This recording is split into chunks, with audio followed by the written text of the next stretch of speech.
اللہ تبارک و تعالی نے سود کو حرام قرار دیا اور بے کو حلال، یعنی تجارت حلال ہے اور سود حرام ہے۔ فرمایا قیامت کے روز سود خور اس حال میں آئے گا کہ وہ چلنا چاہے گا چل نہ سکے گا،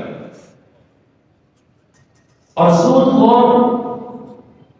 بے شراب لوگوں کے درمیان دور سے نظر آ جائے گا کہ یہ سود خور ہے، اس قدر اس کی واضح نشانی موجود ہو۔ پھر فرمایا گیا کہ سود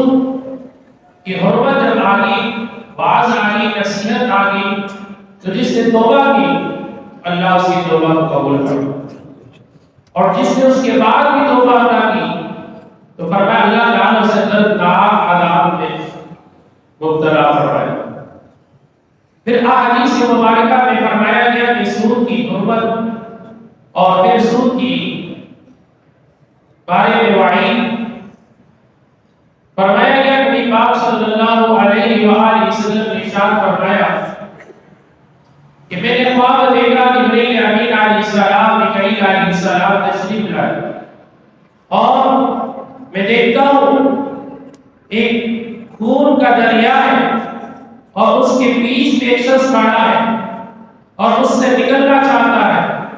جب وہ کنارے پہ آتا ہے تو کنارے میں ایک دوسرا شخص کھڑا ہے جو پتھر لیے، فرمایا کہ وہ پتھر لیے جو شخص کھڑا ہے اسے زوردار مارتا ہے تو دوبارہ اسے اس خون کے دریا میں نکل دیتا۔ تو جبرائیل امین علیہ السلام نے فرمایا یہ وہ شخص ہے جو دنیا میں سود کھایا کرتا تھا، اب قیامت تک اسے اسی طرح عذاب کیا جائے گا۔ تو آپ نے دیکھا کہ جو سود کھانے والے ہوتے ہیں اگر 10 روپے دیتے ہیں تو ساتھ 2 یا 4 روپے کا زیادتی کا مطالبہ کرتے ہیں۔ اسی طرح سے اگر 1 درہم لیا تو 1 درہم کے بدلے میں 1 درہم زیادہ جو طلب بھی ہے یہ سود ہے۔ اسی طرح سونا ہے، اسی طرح چاندی ہے، اسی طرح دیگر چیزیں بھی ہیں کہ اس سے زائد طلب کرنا، کہ ایک چیز لے کر اس کے مطابق 2 طلب کرنا، یہ جو زیادتی ہے یہ سود ہے۔ اور یہ جو زیادتی کے ساتھ اگر دینے والا جب دیتا ہے تو اس کا خون جل جاتا ہے، انتہائی تکلیف سے ہوتا ہے، پریشان حال ہوتا ہے، بھلا ایک ادائیگی میں بھی یہ مشکل ہے تو ایک کے ساتھ ایک زیادہ میں کس طرح روپیہ ادا کروں، تو کتنی وہ مشکل سے ہوتا ہے۔ پھر ارشاد فرمایا گیا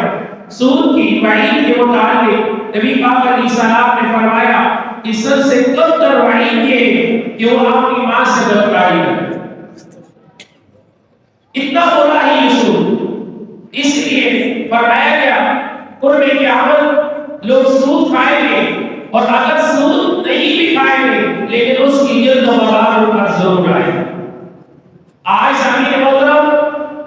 حالات آپ کے پیش نظر ہے، سود کی وجہ سے کس قدر لوگ ڈوبے ہوئے ہیں، اور ہر ایک شخص یہ چاہتا ہے کہ مجھے بغیر محنت کیے، بغیر مشقت کیے میں اپنے ربے پیسے رکھ دوں اور مجھے اس کے بدلے میں زیادہ اضافہ آتا ہے۔ یہ جو زیادتی اضافے کے ساتھ آپ کو رقم ملے گی یہ سود کہلائے گا۔ اور اللہ تعالیٰ نے بے کو، خرید و فروخت کو حلال قرار دیا ہے اور سود کو حرام قرار دیا ہے، اس لیے خرید و فروخت کریں، جنس بدل دیں تو پھر سود نہیں ہوگا۔ مثلا آپ نے